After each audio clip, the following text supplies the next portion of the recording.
Now this little Ford right here, this is actually an SUV. If I was in the market for a small SUV, this is definitely one that I would consider buying. Honestly, I think this would be it. So Ford has updated the Ford Bronco Sport for 2025, and what they've done here is given it the Sasquatch treatment from the Big Brother. And I think it just looks so cool. And it's not just aesthetics, it's also a lot of functional features that they added onto this little SUV. So we're gonna have a look at this from front, side, and rear. And the interior, which is also updated. We don't have any physical controls anymore for the climate control settings. Just how things are these days. But it's totally fine because the rest of this small little SUV is just great. So before we jump into Photoshop, let's have a look at this article from Car and Drive. Let's see what this is all about. So 2025 Ford Bronco Sport gets the off-road Sasquatch treatment. Baby Bronco becomes a baby squash with beefier 29-inch tires, better rear dampers and tow hook, toting steel bumpers.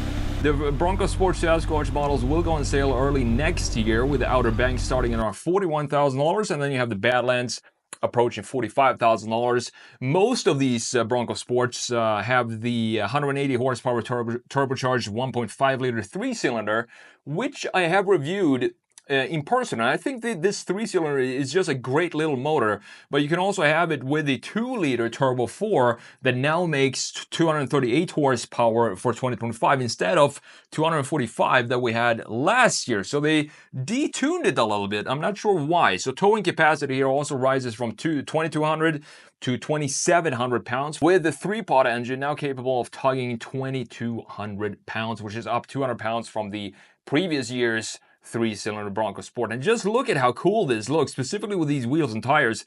Love the design of the wheels. We're going to talk more about these in a minute, but it completely transforms the design when you have some beefier off-road tires onto this package. This is what you want to have if you're buying an SUV. You want to have it be a little bit more rugged.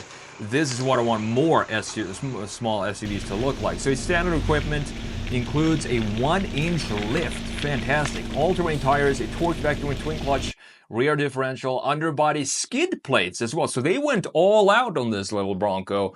And you also have upgraded suspension bits, 235mm wide tires, as I said, 29 inches tall. You have 17-inch wheels, looking great. Its monotube rear dampers are swapped for a beefier pair of position-sensitive Bilstein units now. So as I said, they really put in an effort to make this baby Bronco a lot more capable off-road. And these dampers provide better cushioning at high speeds. You have a better approach angle, better breakover angle. The 8.7 inches of ground clearance is virtually identical, I guess, to before. Even though you have a little bit of taller tires now, half an inch taller tires. So you have a new steel front and rear bumper with sturdy recovery points. You can see that here. It looks so cool. Looks a lot more functional, a lot more industrial. Exactly what I want to see. There's also now a pair of cast D-rings on the back bumper, as you can see right here. I'm going to show you the sketches because I love Ford's the sketch pictures that they put out on the media sites. I always think Ford has the best design sketches, and we're gonna have a look at those because they explain a lot of the ideas behind these changes. I'm gonna show you those in a minute. So the Badlands has a steel bash plate protecting its chin. Another Badlands exclusive is the new Rally Drive mode, which is part of the GOAT modes that holds gears longer and sharpens the steering response.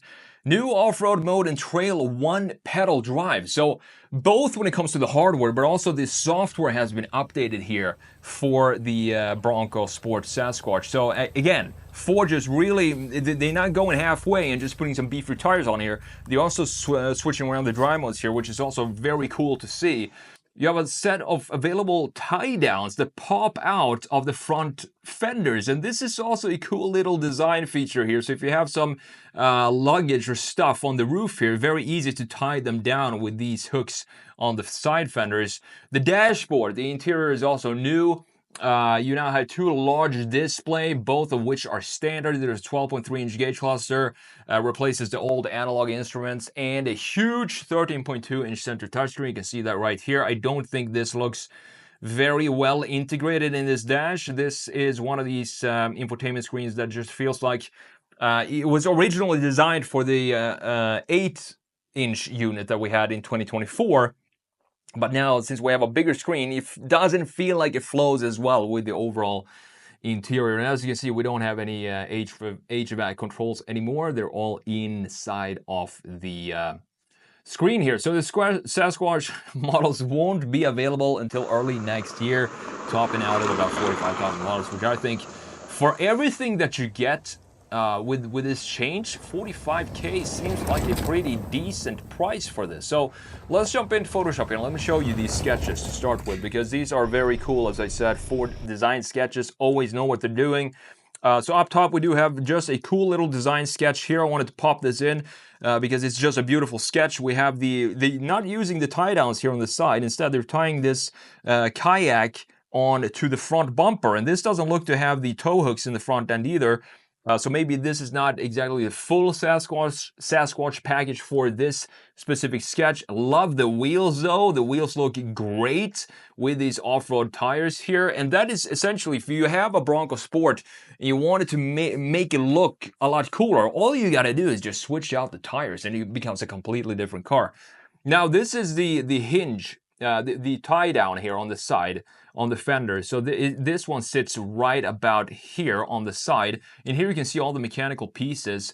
They even made sort of a design sketch of the mechanical pieces themselves, which is more of an engineering thing, but this is why I love Ford design sketches. You can see all the small little details here, the pieces that go into this, and how it all works. Now this is the front bumper here, modular exploded sketch here of the front bumper. You can pause and read all these details that we have with the sketches. There's a lot that goes into this new 2025 Bronco Sport, and I just wanted to show you this, how much effort Ford actually put into making this basically a completely different car from 2024. And you have these points here where the bull bar usually sits from factory, but you can remove the bull bar, and if you want to have some other stuff in here, it's very easy to just take the bull bar off, and as in this case, just install some auxiliary lights there if you want to do that. Now let's have a look at the real thing here. Here you can see the bull bar in the front end with the new front bumper looking so much more aggressive than 2024. We have proper skid plates down here for a small little Bronco Sport. Fog lights down here. Love that this is silver because it sets it apart, make it look again more industrial. Not sure if I personally would pick this bull bar here. I think I don't necessarily need it, and I don't think it looks that good to have the bull bar in the front end. I would probably have some other accessories here like we saw in the sketches instead. The front fascia, other than that, is pretty much identical to 2024. We still have the beautiful boxy shape and graphics that we have on the current Bronco Sports. But as I said, this has a 29-inch wheels and tire setup with the 17-inch wheels, and these wheels just look absolutely fantastic. You see the hinge here as well. This is the hinge that pops up on the side, so you can pop this up, and then if you have stuff up here on the roof, you can just tie them down to this hinge that pops up. Very, very cool things that I really haven't seen on any other cars. Now looking at the side view here, this looks like a modified 2024 Bronco Sport, and I'm so glad to see that this is actually coming like this from factory, from the Ford factory, just updating the Ford Bronco Sport like this. We have the blacked out top half of the greenhouse here, removing some weight. I love this little upswing that we have in the bodywork, bringing it back to the classic old Broncos. And these are the wheels and tires. Just look at the design of these wheels. Look super cool, and I would definitely have them be in black, because if we have off-road tires, they're not meant to be, for styling purposes, more of a functionality purpose. And for that reason, I don't mind having black wheels on a car like this that is more, as I said, more functional than aesthetic. Now, looking at the rear end here, we have the tie downs down here as well. So we have tie downs all around the truck, on the side and also on the front end right here. You can fit them in these hooks right here. And to me, this is one of the best looking small SUVs. I've reviewed, I think, two of them. One had the 4-cylinder, and I also reviewed the 3-cylinder. I think both engines are great choices, but me personally, I would want to have a little bit more power than 180 horsepower. So personally, I would go with the 4-cylinder, super boxy shape here, as you can see. Love the taillight design. They don't change for 2025. We still have Bronco Sport here in white for 2025 as well. This is completely brand new. This silver piece here with the skid plates back and front, and we still have, of course, these big, massive 29-inch wheels. I don't feel like it needs bigger wheels or taller wheels than 29 inches. It feels like they suit the proportions of this car just perfectly. Now, last but not least, this interior here, it still looks like a pretty cool, beautiful looking interior, except for the new 13.2, I do believe, infotainment screen that we have here. This is the only thing that I think does not feel like it suits the interior as well as the 8-inch screen. I would be totally fine with still having the 8-inch screen and still have the climate control settings being located down here physically, instead of having them, as you can see right here, everything is now located right at the bottom bar of the infotainment screen. 12.3-inch gauge cluster here, fully digital, which is totally fine, since you know what, we still have a housing for it right here. Steering wheel is starting to look, this styling here in the middle, I think this is starting to look a little outdated with this section here. This looks like a Ford Focus from 2015 or something like that. Here you have the drive modes. I'm not sure what's going on with Photoshop right now. You have the drive modes here. The Go modes, I do think they sit down here. A couple of USBs there, wireless charging pad, cup holders, everything you need integrated in a very simplistic looking design. So overall, this is by far one of the best, smallest SUVs on the market today, specifically if you're interested in one that can go do a little bit more off-roady stuff, and it also looks absolutely fantastic.